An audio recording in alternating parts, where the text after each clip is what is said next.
Berarti sekarang itu titrasi permanganometri dulu ya. Silakan yang mau mulai. Yang mau mulai ini. Cara PPT-nya. Ya. Resa Anggita. Silakan mulai Resa. Ya, baik, Bu. Sebelumnya, Assalamualaikum warahmatullahi wabarakatuh. Saya Resa Anggita Sulistiani akan mempresentasikan materi mengenai titrasi permanganometri. Sebelumnya, apa itu titrasi? Titrasi merupakan metode analisis kimia secara kuantitatif yang biasa digunakan di laboratorium untuk menentukan konsentrasi suatu reaktan. Oleh karena pengukuran volume berperan penting dalam titrasi, maka teknik ini juga disebut dengan analisis volumetrik. Analisis titrimetrik merupakan satu dari bagian utama kimia analitik dan perhitungannya didasarkan pada hubungan kuantitatif reaksi-reaksi kimia. Tujuan dari titrasi untuk menentukan cara kuantitatif suatu zat dalam larutan dengan zat atau larutan lain yang konsentrasinya telah diketahui melalui secara bertahap hingga mencapai stoikiometri. Kemudian titrasi redoks. Titrasi redoks adalah titrasi berdasarkan reaksi reduksi oksidasi antara zat yang dianalisa dan titran. Reaksi oksidasi reduksi adalah elektron tidak dibagi tetapi dipindahkan dari satu reaktan ke lainnya. Oksidasi adalah kehilangan elektron atau pelepasan elektron. Kemudian reduksi adalah mendapat elektron atau penangkapan elektron. Oksidator adalah molekul yang menerima elektron dari molekul lain atau oxidizing agent, dan reduktor adalah molekul yang memberi elektron ke molekul lain atau reducing agent. Kemudian ada jenis-jenis titrasi redoks, yaitu ada permanganometri atau KMNO4, iodometri Na2S2O3, iodimetri I2, bromatometri KBRO3, dan bikromatometri K2CR2O7. Kemudian ada pengertian permanganometri. Permanganometri merupakan salah satu metode titrasi yang menggunakan prinsip reaksi reduksi dan oksidasi atau redoks. Permanganometri merupakan suatu metode yang sering digunakan karena permanganometri memiliki kelebihan antara lain permanganometri merupakan oksidator kuat, tidak memerlukan indikator, mudah diperoleh, dan terjangkau. Adapun kekurangan dari metode ini adalah larutan ini tidak stabil dalam penyimpanan. Jadi harus sering dilakukan pembakuan. Pembakuan sendiri yaitu proses penentuan konsentrasi larutan standar yang juga disebut standarisasi. Rumusnya itu V1N1 sama dengan V2N2. Kemudian ada prinsip titrasi permanganometri. Prinsip titrasi permanganometri adalah reaksi oksidasi reduksi pada suasana asam yang melibatkan elektron dengan jumlah tertentu. Dibutuhkan suasana asam H2SO4 untuk mencapai tingkat oksidasi dari KMNO4 yang paling tinggi dan bilangan oksidasi positif 7 menjadi positif 2. Pada proses titrasi tidak dibutuhkan indikator lain, karena KMNO4 sudah mampu memberikan perubahan warna saat titik akhir titrasi yang ditandai dengan terbentuknya warna merah muda. Sifat dari KMNO4 ini dikenal sebagai autoindikator. Ini ada prosedur titrasi permanganometri, yaitu ada alat dan bahannya. Biasanya itu memakai hot plate, bulat dan statif, gelas ukur, gelas piala, magnetic stirrer, pipet tetes, Erlenmeyer, lab ukur. Kemudian bahannya asam sulfat 4N, kalium permanganat, asam oksalat, positif, dan aquades. Kemudian ada prosedur titrasinya. Pertama, masukkan asam oksalat sebanyak 25 ml ke dalam Erlenmeyer. Kemudian tambahkan 25 ml asam sulfat 4N, tambahkan 100 ml aquades. Kemudian masukkan magnetic stirrer ke dalam Erlenmeyer, isi bulat dengan kalium permanganat. Kemudian panaskan larutan selama 5 menit pada suhu 70 derajat Celcius dan lamit hot bed dimatikan. Kemudian titrasi hingga terjadi perubahan menjadi warna merah muda. Kemudian kita ke video. Ini ada video proses titrasi permanganometri.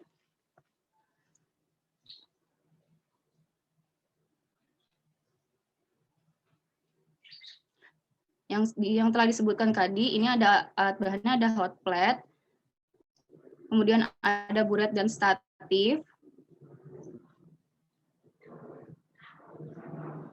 Kemudian ada gelas ukur, di sini ada 2 gelas ukur, gelas piala atau beker glass. Dan di sini yang seperti ini bentuknya itu ini adalah magnetic stirrer. Kemudian ada mana ya? Ininya kok nggak maju ya? Kamu sekarang nunjukin gambar, bukan ya? Iya, Bu. Tapi di sini tampilannya belum cuma ada. prosedur Belum ada tampilannya. Prosedur titrasi permanganometri aja. Sebentar, Bu.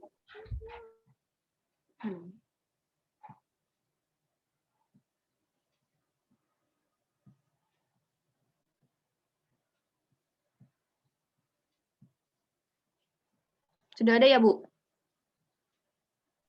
Kalau di saya belum, nggak tahu ya. Kalau di teman-teman kamu. Yang lain gimana? Udah. Sudah. Ya, udah. Saya ulang lagi. Ini ada video titrasi permanganometri.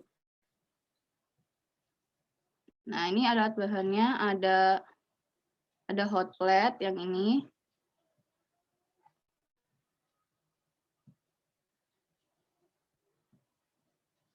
Kemudian ada buret dan statif.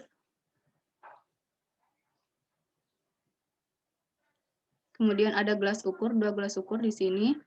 Lalu ada gelas piala atau beker glass. Nah, ini adalah magnetic stirrer dalam sini. Ini pipet tetes.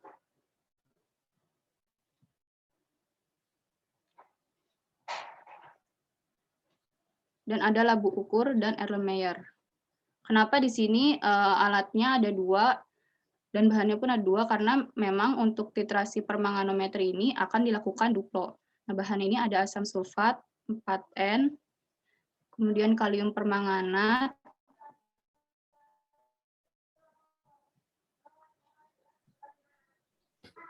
yang hitam apa ya? Salat. Yang hitam ini apa? Larutan yang di dalam Kenapa, di Bu? dalam yang larutan hitam kalium permanganat, Bu. Oke, ya, lanjut. Ya, ini larutan evaporatif dan sebelah yang ini adalah aqueous.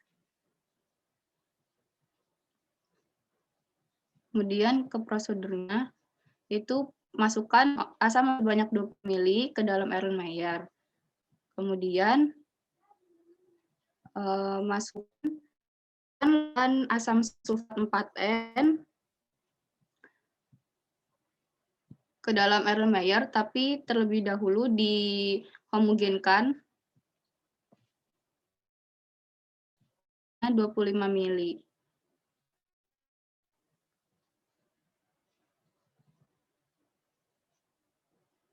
Kemudian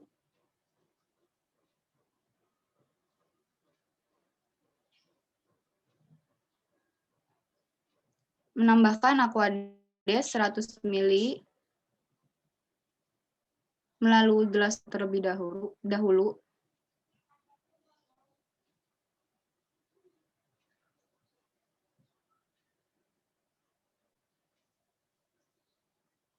Baru dituangkan ke Erlenmeyer.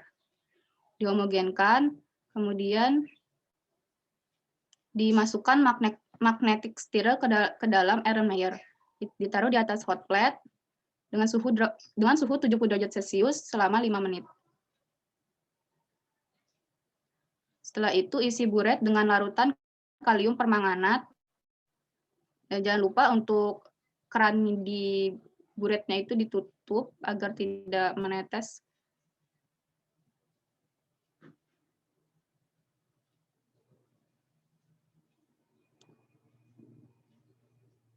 Nah, kemudian panaskan larutan ini tadi selama 5 menit pada suhu 70 derajat Celcius. Kemudian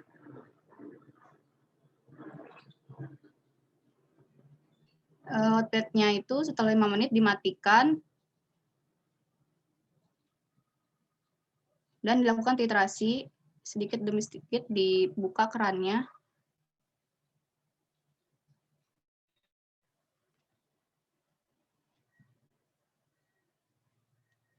Sampai warnanya berubah menjadi warna merah muda.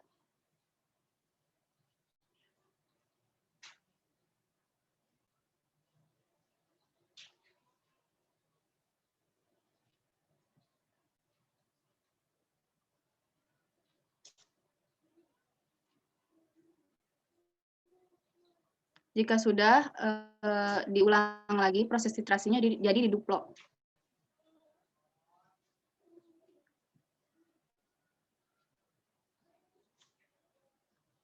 Ini diulang, dititrasi ulang. Kemudian, sebentar. Ini adalah hasil dari duplo dan simplo yang tadi pertama. Yaitu Bu, sekian dari saya. Kurang lebihnya mohon maaf. Dapusnya mana ya, Resa? Tadi nyantumin nggak dapusnya, Resa? Jadi, kakak mau gambar Resa. yang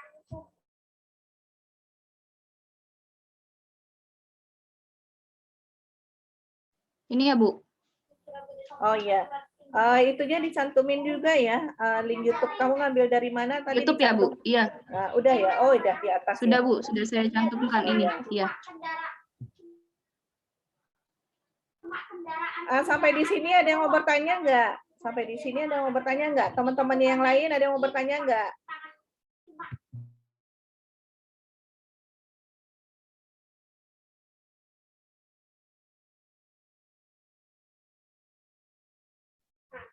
Ada yang mau bertanya teman-temannya?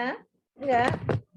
Nah, ini cukup bagus ya, Resanya menjelaskan dari video tadi, kemudian dilihatin tabung, oh tabungnya ternyata ini ada permanganat segala macam ya, ini adalah nama tabungnya apa, ini nama alatnya apa, kemudian ini zat-zat cair yang ada di dalamnya apa, kemudian dijelaskan video-video di sana ya, oke? Nah, ya. Makasih Resa, silakan yang berikutnya, presentasi berikutnya.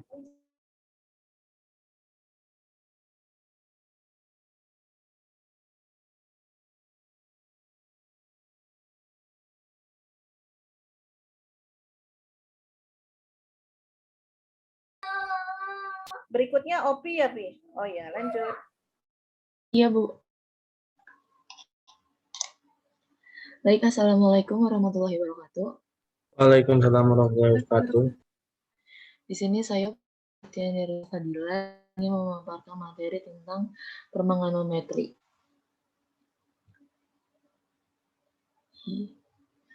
Titrasi permanganometri adalah penetapan kadar zat berdasarkan hasil oksidasi dengan kalium permangat KMNO4. Titrasi permanganometri merupakan salah satu titrasi redox. Metode permanganometri didasarkan pada reaksi oksidasi pada ion permangat. Oksidasi ini dapat berlangsung dalam suasana asam, netral, dan alkalis.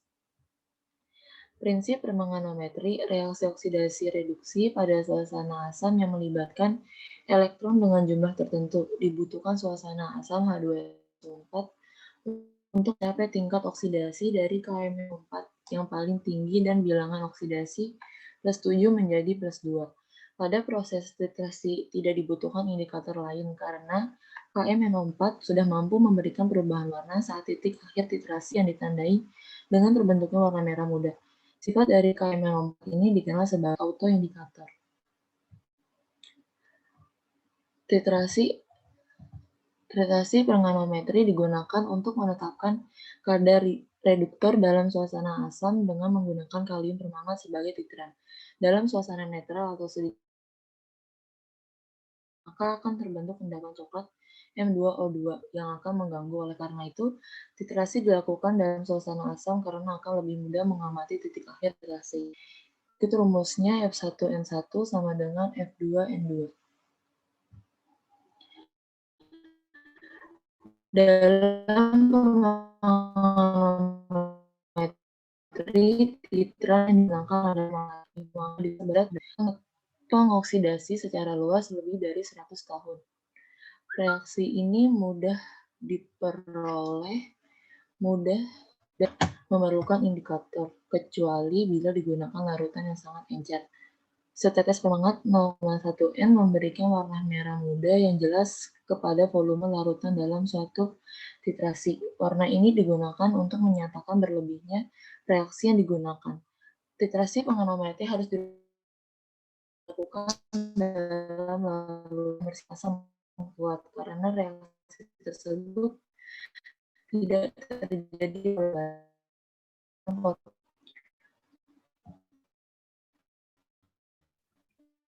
Ini sinyal kamu ya? Apa sinyal saya ya? Pembuatan KMN4 mencoba masukkan lagu militer sebagai militer selama 15 menit, tutup dan diam. Saring lautan dan simpan dan wadah tertutup. Lakukan KM04 dan reduksi yang terjadi antara KM04 dengan bahan baku tertentu. Kebanyakan titrasi dilakukan dengan cara langsung atas alat yang dapat dioksidasi seperti Fe13, asam atau garam oksalat yang dapat larut dan sebagainya. Sumber-sumber kesalahan pada titrasi permanganometri. Larutan pentiter KM04 pada buret apabila percobaan dilakukan dalam waktu lama. Tidak perlu ditambahkan indikator untuk mengetahui terjadinya titik ekuivalen karena MN04 yang berwarna ungu dapat berfungsi sebagai indikator sendiri. Lakukan KMN04 yang terkena sinar akan terurai menjadi MnO2 sehingga pada titik titrasi akan diperoleh pembentukan presipitat yang coklat seharusnya adalah larutan berwarna merah. Berikut adalah video titrasi manganometri.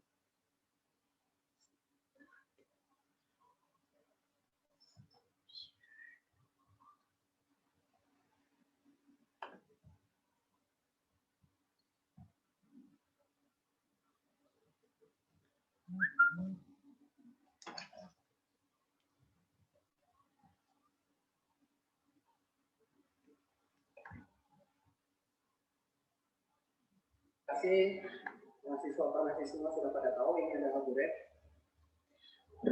Alat bahannya itu pertama ada buret dan statit 50 mili. Kemudian untuk penyangganya ini namanya statit.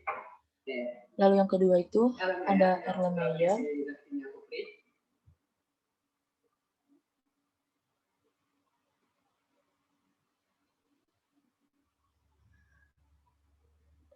Lalu yang ketiga itu ada propipet atau pipet.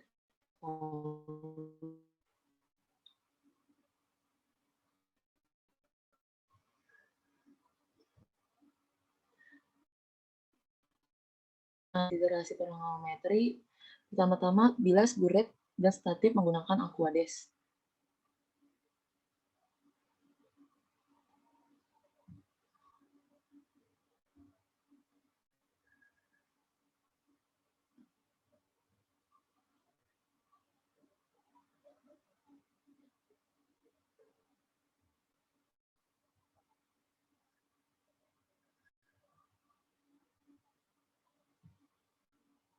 Lalu di sini ada bahan-bahannya.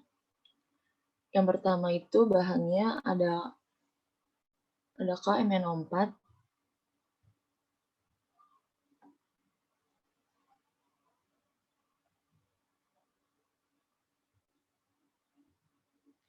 yang kedua itu ada H2O2 atau hidrogen peroksida. Yang ketiga itu ada H2SO4 atau asam sulfat.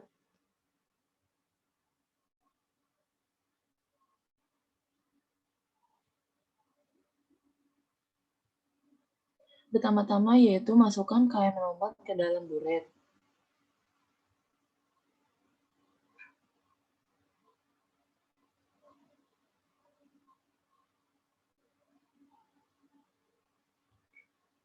Lalu setelah itu, melakukan proses titrasi.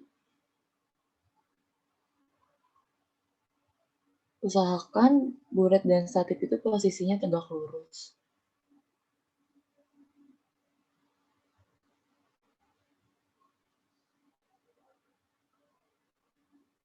Dan lakukan proses titrasi.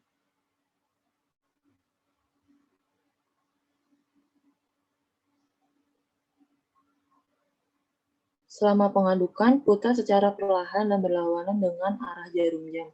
Jika sudah terjadi perubahan berwarna pink dalam waktu 30 detik, proses titrasi sudah bisa dihentikan.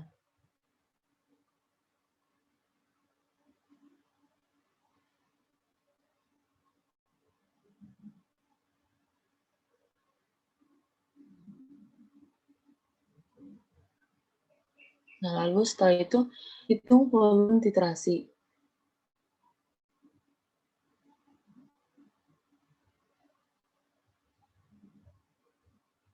Lalu setelah itu catat hasil volume di lembar kerja.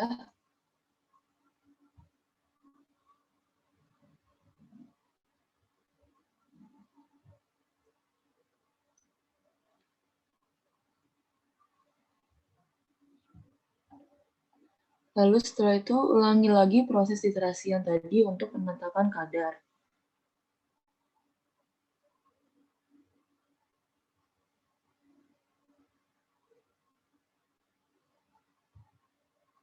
Sekian dari saya, kurang lebihnya mohon maaf. Wassalamualaikum warahmatullahi wabarakatuh.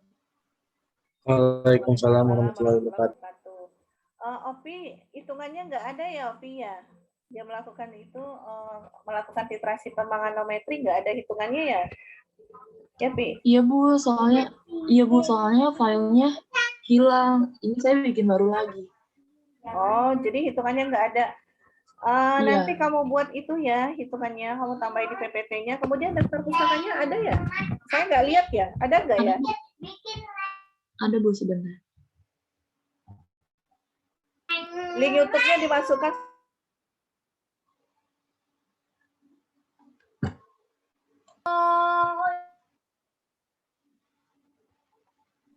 Nanti itu diperbaiki, kamu perbaiki dapusnya,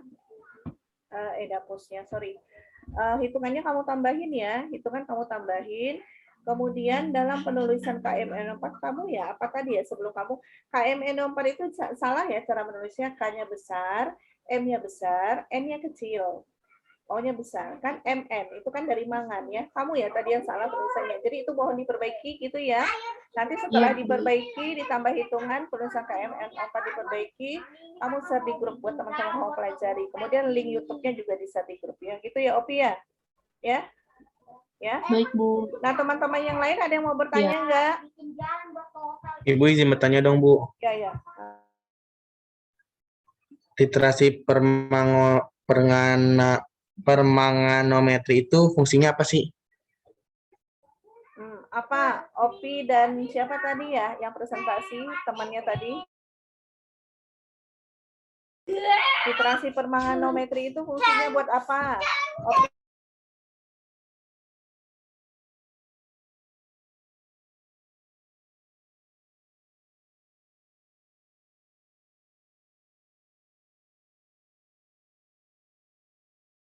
Mana Opi dan temennya tadi titrasi permanganometri itu buat apa? Tadi kayaknya temennya ada deh di PPT di awal tadi.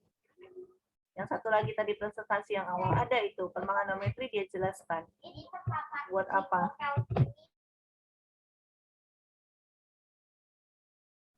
Ibu izin jawab, Bu. Jawab aja. Ya, jadi permanganometri itu bisa juga digunakan untuk menentukan kadar belerang, nitrit, fosfit, dan sebagainya. Gini loh, kan titrasi itu banyak. Pada saat mana sih kita bisa menggunakan titrasi permanganometri? Untuk sampel seperti apa? Untuk senyawa seperti apa? Nah, kalau contoh yang barusan kamu nyatakan itu adalah bahwa itu adalah contoh-contoh dari titrasi permanganometri. Jadi, untuk senyawa apa kita bisa menggunakan titrasi permanganometri? Misalnya, senyawa yang seperti apa yang bisa apa ciri khas dari senyawa itu sehingga kita bisa menggunakan titrasi permanganometri itu?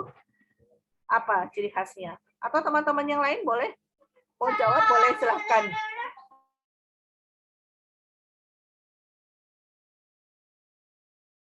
Teman-teman yang lain kalau ada yang tahu silahkan jawab ya.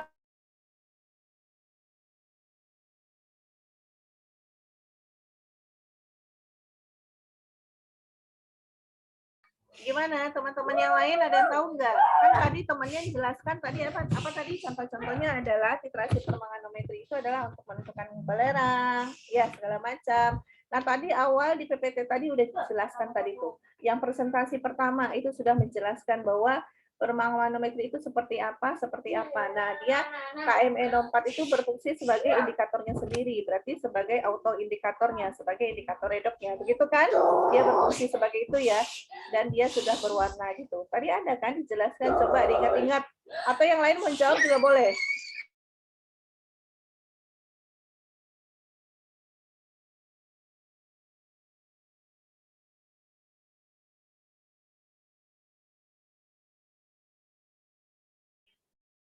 Ini ditutup dulu deh ininya, di share-nya. Kamu ini nge-share ya, ditutup dulu deh ininya apa link YouTube-nya. Nah, gitu. Nah, gimana teman-temannya yang lain? Teman-temannya yang lain gimana? Apa sih ini? Gitu loh. Apa sih titrasi permanganometri gitu? Ada yang mau coba jawab? Halo? Iya, Bu. Nah, tadi yang bertanya Hijaz ya? Betul nggak Hijaz? Hijaz yang bertanya? Iya, Bu. Nah, teman-teman yang presentasi atau teman-teman yang lain mau coba menjawab nggak? Atau yang buat iodometri hari ini, jadi dia bisa, oh saya bisa membandingkan loh ya, gitu loh. Oh ternyata iodo yang saya buat itu seperti ini, ternyata permangannya seperti ini, saya menyimpulkannya seperti ini. Boleh? Siapa yang menyatakan pendapat? Ya boleh, silahkan. Nggak apa-apa salah. Ibu, menurut saya fungsi permanganometri itu untuk menetapkan kadar reduktor dalam suasana asam dengan menggunakan kalium. Permangan sebagai titran dalam suasana netral atau sedikit basah, maka akan terbentuk endapan coklat M2O2 yang akan mengganggu. Oleh karena itu, titrasi dilakukan dalam suasana asam karena akan lebih mudah mengamati titik akhir titrasinya. Itu menurut saya, Bu. Ya, oke, good ya. Ya begitu ya Hijaz. Hijaz. Baik, Bu. Oke, ya. Yang lain ada yang mau bertanya enggak?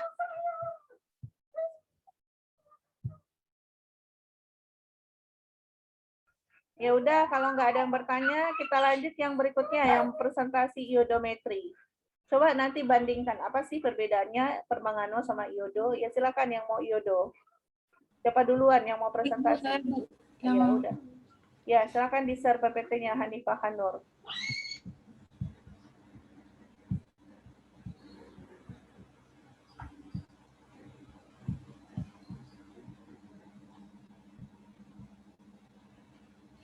Ya baik, Assalamualaikum warahmatullahi wabarakatuh. Di sini saya akan mempresentasikan materi tentang titrasi redoks iodometri.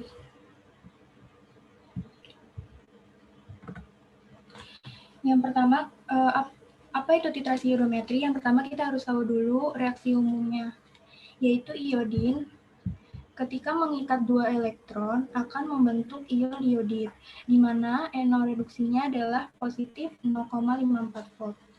Jadi iodometri adalah titrasi yang dilakukan terhadap zat-zat oksidator atau potensial oksidasi lebih besar atau potensial reduksinya lebih kecil dari I2. Jadi, dengan kata lain, E0 reduksinya harus kurang dari 0,54 volt dan E0 oksidasinya harus lebih besar dari 0,54 volt. Pada iodometri yang harus menjadi sampel yaitu berupa oksidator, sehingga reaksinya dua imin akan bertemu oksidator, maka akan menjadi I2 dan reduktor. Mengapa iodometri disebut dengan titrasi tidak langsung? Yang pertama, karena larutan baku yang digunakan yaitu natrium tiosulfat. Yang kedua, oksidator atau sampel yang digunakan pertama kali ditambahkan dengan larutan kalium iodida berlebih dalam suasana asam, yang akan mengoksidasi iodida pada kalium iodida menjadi iodin atau iodium. Sedangkan oksidator atau sampelnya habis bereaksi. Jadi sampelnya ini tidak bereaksi dengan natrium tiosulfat, tetapi sampelnya bereaksi dengan larutan kalium iodida. Jadi artinya larutan bakunya ini tidak langsung bertemu dengan sampel yang sifatnya oksidator. Dengan kata lain, dia tidak langsung tetapi melalui perantara si kalium iodida ini. Lalu ada reaksi yang terjadi pada suasana asam, yaitu imin dari KI akan mengalami oksidasi akibat adanya suatu sampel yang bersifat sebagai oksidator. Jadi berubah dari 2 imin menjadi I2. Lalu yang ketiga, karena I2 yang dilepaskan akan bereaksi dengan natrium tiosulfat.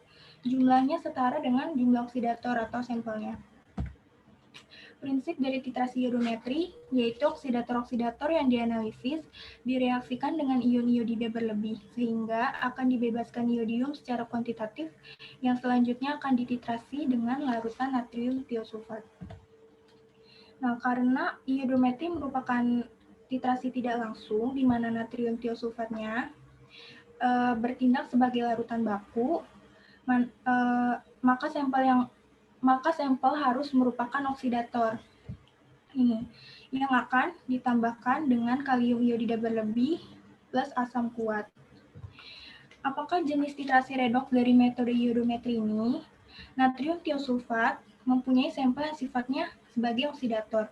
Berarti natrium tiosulfatnya bersifat sebagai reduktor. Jadi ketika larutan bakunya bersifat reduktor, maka jenis reaksi ini disebut dengan titrasi reduksimetri. Indikator yang digunakan dalam iodometri yaitu larutan amilum atau larutan kanji. Pada iodometri, indikator amilum diberikan menjelang titik akhir titrasi. Mengapa amilum diberikan menjelang titik akhir titrasi? Nah, misalnya kita melakukan percobaan dengan sampel ditambah dengan kalium iodida ditambah dengan H2SO4, maka warnanya akan menjadi coklat kemerahan seperti ini yang berasal dari iodinnya. Kemudian dititrasi dengan natrium tiosulfat sampai mendapatkan warna kuning jerami seperti ini. Lalu ketika sudah dapatkan warna seperti ini, maka berikutnya menambahkan amilum. Kompleks imin dan amilum akan membentuk warna biru. Selanjutnya dititrasi kembali dengan natrium tiosulfat hingga hasil yang diperoleh menjadi tidak berwarna seperti ini atau menjadi larutan bening. Nah, ini yang dimaksud dengan penambahan amilum menjelang titik akhir titrasi. Lalu ada kelemahan indikator amilum. Yang pertama, dia tidak larut dalam air dingin, sehingga proses pembuatannya harus dibantu dengan proses pemanasan dengan api kecil. Yang kedua, karena suspensi dalam airnya tidak stabil, sehingga harus selalu dibuat atau digunakan dalam keadaan baru. Yang ketiga, kompleks iod amilumnya tidak larut dalam air, jadi oleh karena itu, penambahan indikator amilum harus dilakukan pada saat mendekati titik akhir titrasi. Nah, ini mengapa tadi amilumnya diberikan menjelang titik akhir titrasi karena iod amilumnya tidak larut dalam air. Lalu ada faktor kesalahan pada iodometri. Yang pertama dari larutan natrium tiosulfat itu sendiri, dia bisa mengalami kerusakan karena adanya bakteri sulfur. Contoh bakteri ini adalah Thiobacillus thioparus. Bakteri ini akan memakan sulfur dari natrium tiosulfat untuk proses metabolismenya. Maka yang akan terjadi, larutan baku natrium tiosulfat akan terjadi perubahan S2O3-duamin menjadi SO3-duamin, SO7-duamin, dan S. Jadi artinya konsentrasinya akan bergeser. Lalu tanda-tanda kerusakannya biasanya akan tercium bau belerang, kemudian akan muncul kekeruhan yang disebabkan oleh koloid. Cara menghindarinya dengan cara yang pertama menggunakan air yang telah dididihkan untuk mematikan bakterinya. Lalu jika natrium tiosulfatnya ingin disimpan atau belum ingin digunakan, maka simpan dalam wadah yang tertutup. Kemudian tambahkan pengawet kloroform atau natrium benzoat. Yang kedua, faktor kesalahan pada iodometri yaitu pemberian amilum yang terlalu awal. Maka yang akan terjadi, amilum akan membungkus iod sehingga sukar dilepas, sehingga warna birunya akan sukar hilang. Jadi bila iod yang terbungkus banyak, maka justru dapat menguraikan amilum, sehingga hasil peruraian mengganggu perubahan warna. Nah, salah satu solusinya adalah memberikan amilum hanya pada menjelang titik akhir titrasi, yang ditandai dengan perubahan warna kuning jerami. Nah, di sini ada rumus perhitungan titrasi. Sebelum didapatkan rumus titrasi asam basa ini berasal dari turunan rumus ini, yaitu jumlah grade. Grade ini gram ekuivalen, yaitu N dikali V, dengan N itu normalitas, V V-nya adalah volume.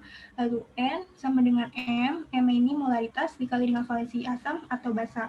Nah, berdasarkan turunan rumus ini didapatkan rumus titrasi asam basa, yaitu N1 dikali V1 sama dengan N2 dikali V2. Lalu M1 dikali valensi 1 dikali V1 sama dengan M2 dikali valensi 2 dikali V2.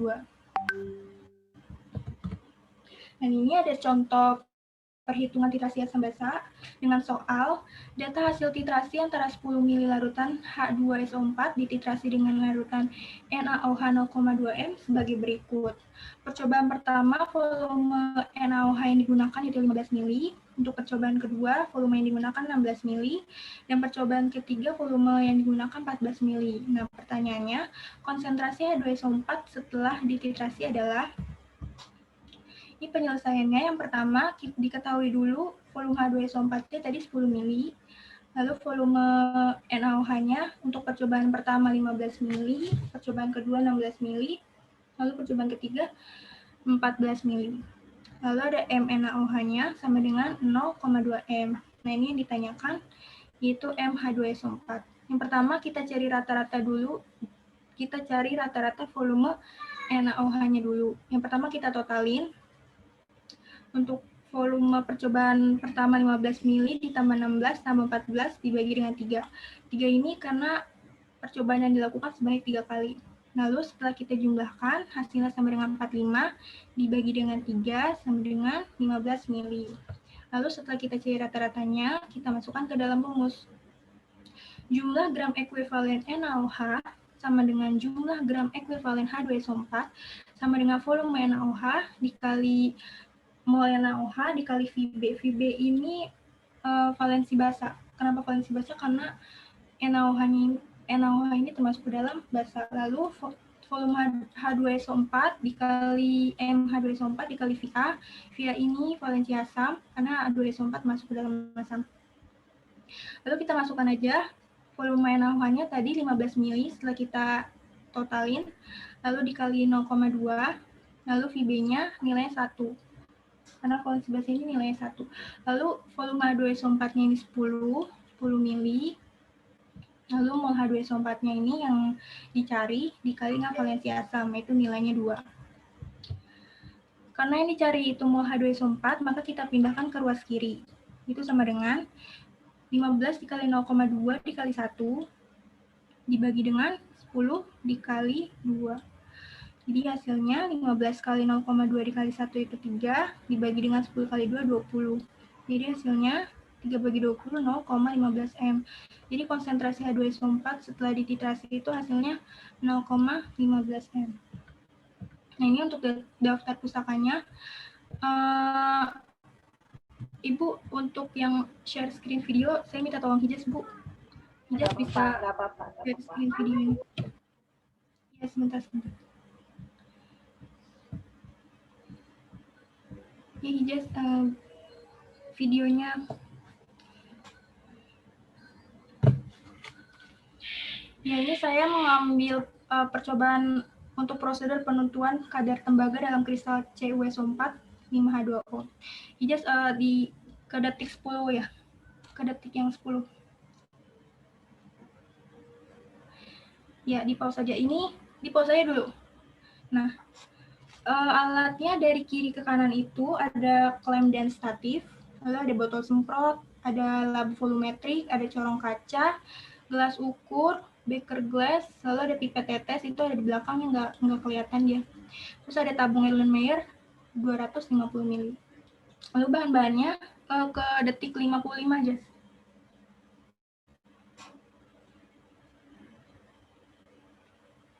Nah, itu di play aja videonya. Nah, yang pertama itu tadi ada natrium tiosulfat. Nah, ini ada natrium tiosulfat. Di play aja terus, Jas, nggak apa-apa. Lalu ada amilum.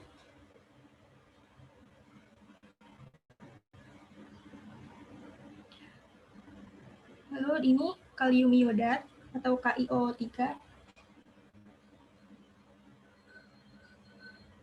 Lalu ada kalium iodida 1%.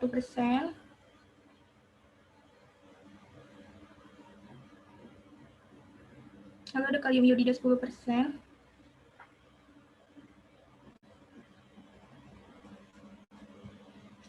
Lalu ini garam Cu. Ini ada Aquades. Lalu ada H2SO4 2N. Just pindah ke menit kedua. Ya, play aja videonya. Yang pertama, melakukan pembekuan larutan natrium tiosulfat dalam larutan baku KiO3. Yang pertama kita memasukkan larutan 25 ml KiO3 ke dalam Erlenmeyer 250 ml.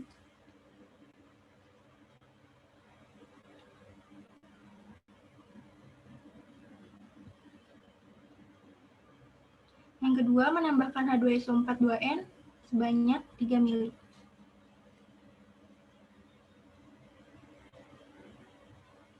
Selanjutnya, menambahkan Ki 1% sebanyak 10 ml.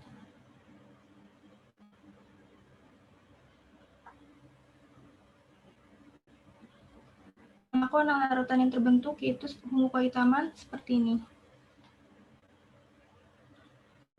Selanjutnya, menitrasi dengan larutan natrium tiosulfat sampai warna larutan menjadi kuning.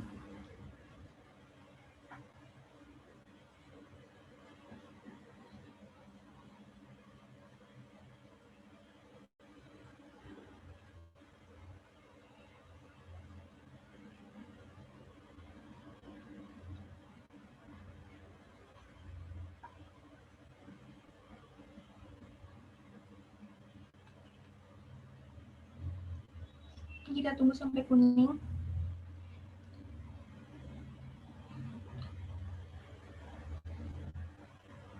Nah, setelah diperoleh kuning, maka lalu menambahkan amilum sebanyak 3 ml.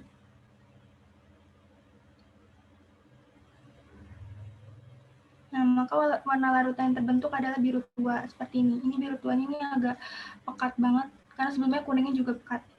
Lalu selanjutnya menitrasi kembali dengan larutan natrium tiosulfat sampai warna birunya menghilang.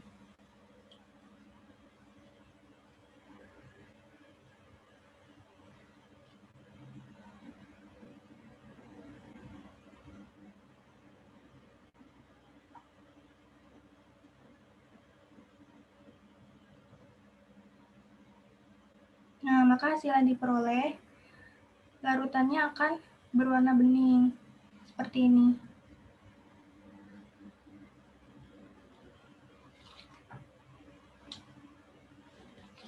Nah, setelah melakukan pembekuan terhadap larutan natrium tiosulfat, maka selanjutnya lakukan penentuan kadar Cu dengan natrium tiosulfat. Yang pertama, memasukkan garam Cu sebanyak 5 ml ke dalam Erlenmeyer.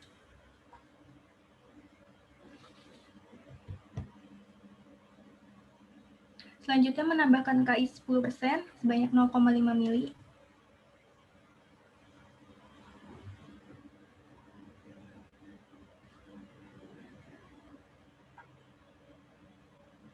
Nah, ini hasilnya kuning juga ya. Kuning seperti ada endapan gitu. Lalu menitrasi dengan larutan natrium tiosulfat sampai warna larutan menjadi kuning muda.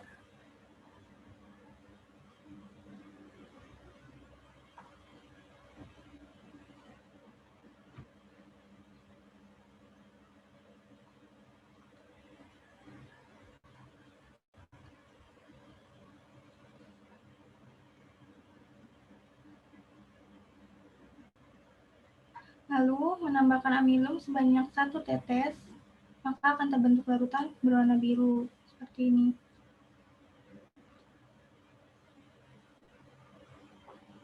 Lalu menitrasi kembali dengan larutan natrium tiosulfat sampai warna larutan menjadi putih. Nah, udah just ini sudah selesai videonya. Saya tutup presentasinya. Kurang lebihnya mohon maaf jika ada kekurangan materi. Terima kasih. Ya, terima kasih Hanifah Hanur. Teman-teman ada yang mau bertanya? Ini cukup jelas loh. Hanifah Hanuf tadi menjelaskan di awal tadi apa iodometri, kemudian ada reaksinya, kemudian dia menjelaskan juga Hanifahnya juga tadi menjelaskan apa ya tadi Hanifah? Kamu menjelaskan link YouTube-nya sudah dijelaskan, sudah jelas. Teman-temannya ada yang mau bertanya enggak? Yang lain? Teman-teman yang lain? Enggak ya? Gimana? Halo, apakah masih ada di sana Nanda Aisyah? Nanda Aisyah? Ada yang mau ditanyakan kah, Nanda? Nanda Aisyah? Tidak, Bu. Oh, enggak ya. Ya Iya, sudah. saya, Bu. Oh ya, berarti ya ini ya, alhamdulillah bagus. Lanjut ke pemateri berikutnya siapa? Pemateri berikutnya. Saya, Bu. Oh ya, Nanda Aisyah silakan. Oh. Di-share PPT-nya ya.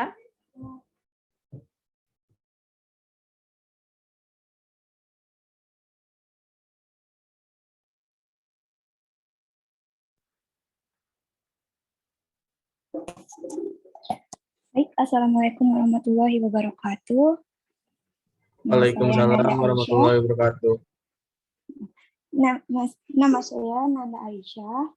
Saya akan menjelaskan materi tentang titrasi iodometri.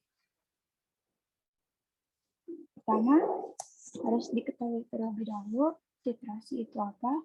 Titrasi merupakan suatu proses analisis di mana suatu volume larutan standar ditambahkan ke dalam larutan dengan tujuan untuk mengetahui komponen yang tidak dikenal.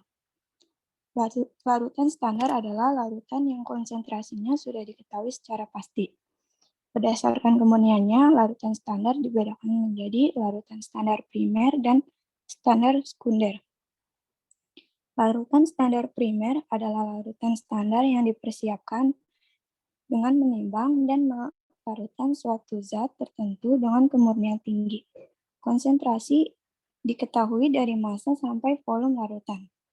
Larutan standar sekunder adalah larutan standar yang dipersiapkan dengan menimbang dan melarutkan suatu zat tertentu dengan kemurnian relatif rendah, hingga konsentrasi yang diketahui dari hasil standarisasi. Dalam proses titrasi suatu zat berfungsi sebagai titran dan yang lain sebagai titrat. Titrat adalah larutan yang dititrasi untuk mengetahui konsentrasi komponen tertentu. Sedangkan titran merupakan larutan yang digunakan untuk mentitrasi, biasanya sudah diketahui secara pasti konsentrasinya. Titrasi iodometri. Iodometri merupakan titrasi tidak langsung yang digunakan untuk menetapkan senyawa-senyawa yang mempunyai potensial oksidasi lebih besar dari sistem iodium, iodida, atau senyawa-senyawa yang bersifat oksidator. Iodometri merupakan suatu metode analisis kualitatif volumetri secara oksidimetri dan reduksimetri melalui titrasi.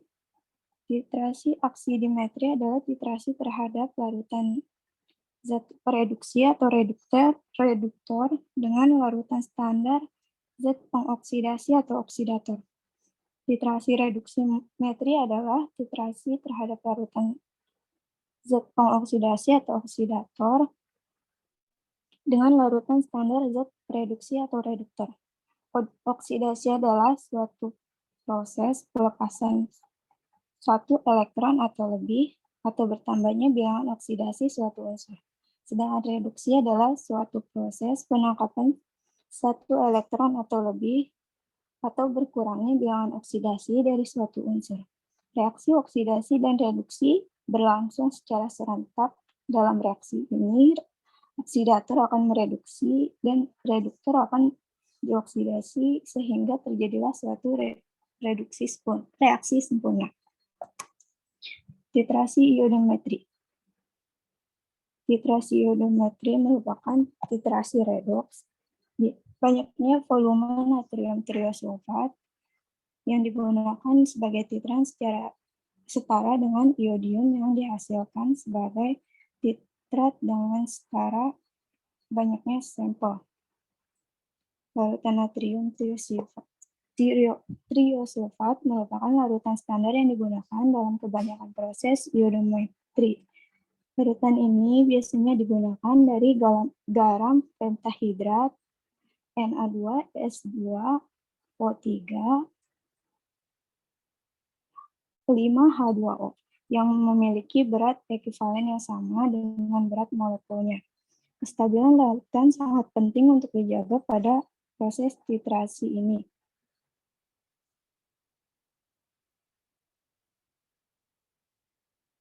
Kestabilan larutan mudah dipengaruhi oleh pH rendah, sinar matahari, dan adanya bakteri. Penyimpanan larutan Na2S2O3 paling baik yaitu pada pH antara 9-10 untuk menjaga kestabilan larutan. Selain itu, larutan harus disimpan dalam botol yang berwarna gelap dan tertutup rapat karena cahayanya dapat menyebabkan larutan teroksidasi dan bakteri dapat masuk. Prinsip kerja titrasi iodometri yaitu dalam titrasi berat ekivalen suatu zat dihitung dari banyaknya zat atau mol yang dihasilkan atau membutuhkan atom iod. Pada iodometri, sampel yang bersifat oksidator direduksi dengan kalium iodida berlebih dan akan menghasilkan iodium yang selanjutnya dititrasi dengan larutan tiosulfat. Prinsip metode iodometri adalah terjadinya perubahan warna setelah sampel dititrasi. Penentuan titik akhir titrasi. Pada proses titrasi untuk penentuan titik akhir umumnya digunakan suatu indikator. Pemberian indikator bertujuan untuk memperjelas titik akhir dari titrasi. Pertama, dapat digunakan indikator amelium. I2 dapat membentuk kompleks berwarna biru terhadap amelium. Bila indikator amelium digunakan dalam titrasi ini, maka titik ekuivalen ditandai dengan hilangnya warna biru dari larutan. Indikator amelium ini sebaiknya ditambahkan saat sebelum titik ekivalen terjadi, karena amelium dapat membentuk kompleks yang stabil dengan iodin. Kedua, dapat digunakan warna iod dalam pelarut organik, misalnya karbon tetraklorida dan kloroform. Khusus untuk titrasi yang tidak memungkinkan penggunaan indikator kanji, sehingga tidak perlu ditambahkan indikator. Warna merah ungu dari iodin dalam karbon tetraklorida dapat dilihat pada larutan iodin dengan kepekatan yang sangat rendah. Sifat inilah yang dipakai untuk menentukan titik akhir titrasi dengan hilangnya warna merah ungu pada lapisan karbon tetraklorida. Selain karbon tetraklorida, dapat juga dipakai kloroform sebagai indikator dengan sifat yang sama dengan karbon tetraklorida.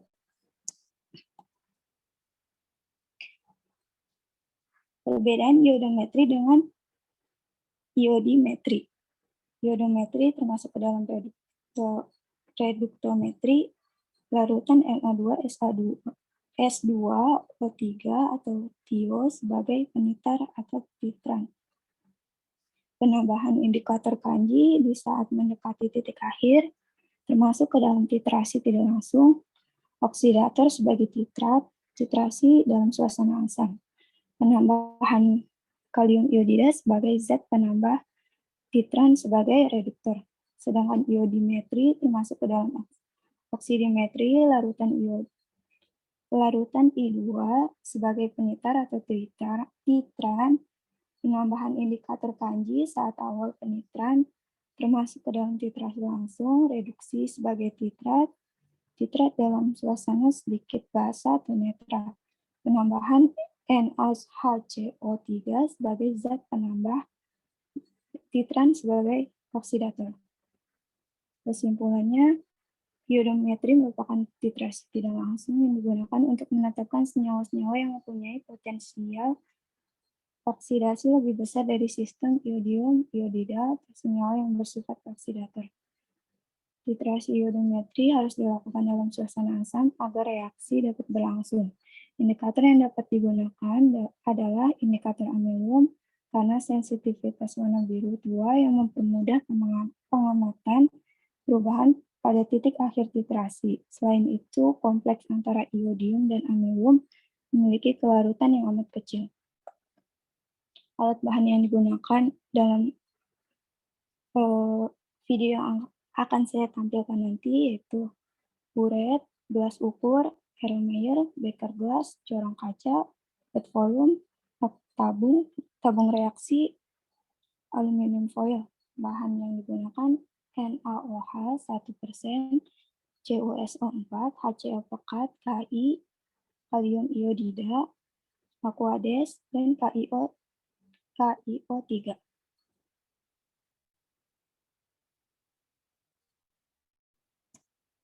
Berikut video tentang titrasi iodometri.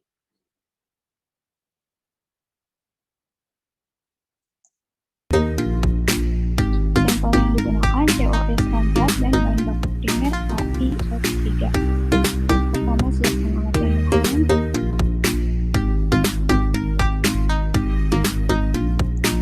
Alat yang digunakan yaitu buret yang sudah terpasang,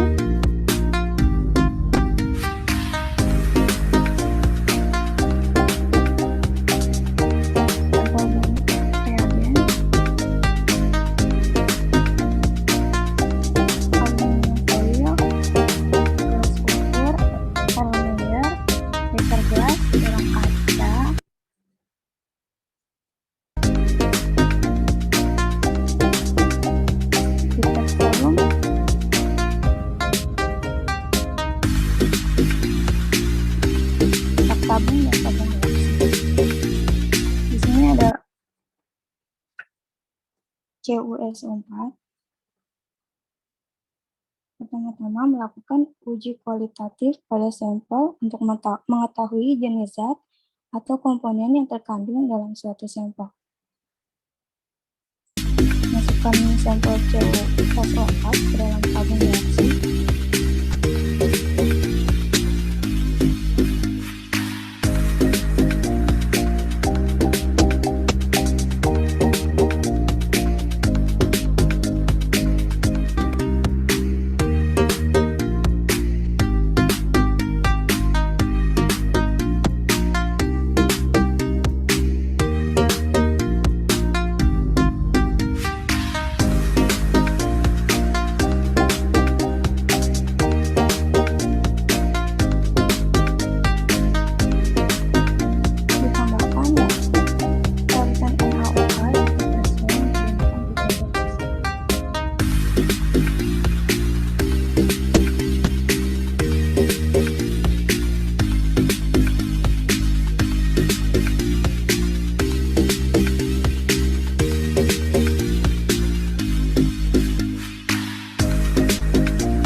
reaksi iodometri pertama bila sebuah gas dan alkohol dilarut.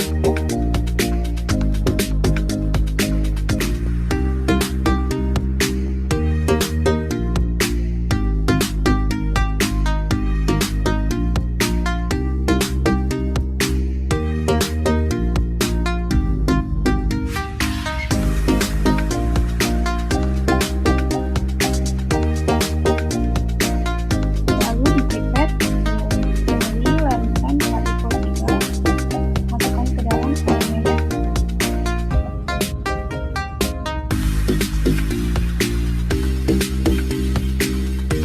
Titrasi dengan larutan N2S2O3 sampai larutan berwarna kuning muda.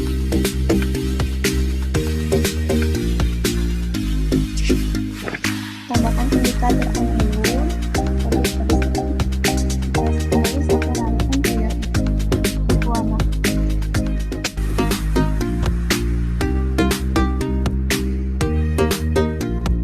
Reaksi yang terjadi ada di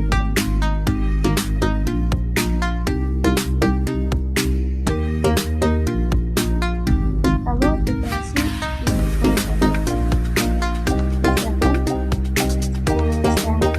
10 mili sampel ditambah 40 mili agar ditambah 1 gram kali, biarkan kurang lebih 10 menit di tempat gelap. Titrasi dengan N2S2O3 yang akan menghasilkan larutan kuning pucat, tambahkan 1 mili. Indikator amilum 100% lalu cocok dengan kuat. Titrasi sampai larutan berwarna putih susu. Sekian dari presentasi saya, kurang lebihnya mohon maaf.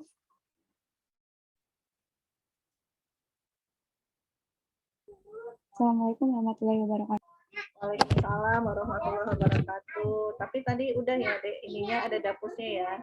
Udah kan? Oke. Ada dapusnya tadi. Kemudian, udah ada dapusnya. Udah. Sampai sini ada yang bertanya nggak? Cukup jelas nih teman-temannya. Ada yang mau bertanya kah? Teman-temannya ada yang mau bertanya? Boy, garet.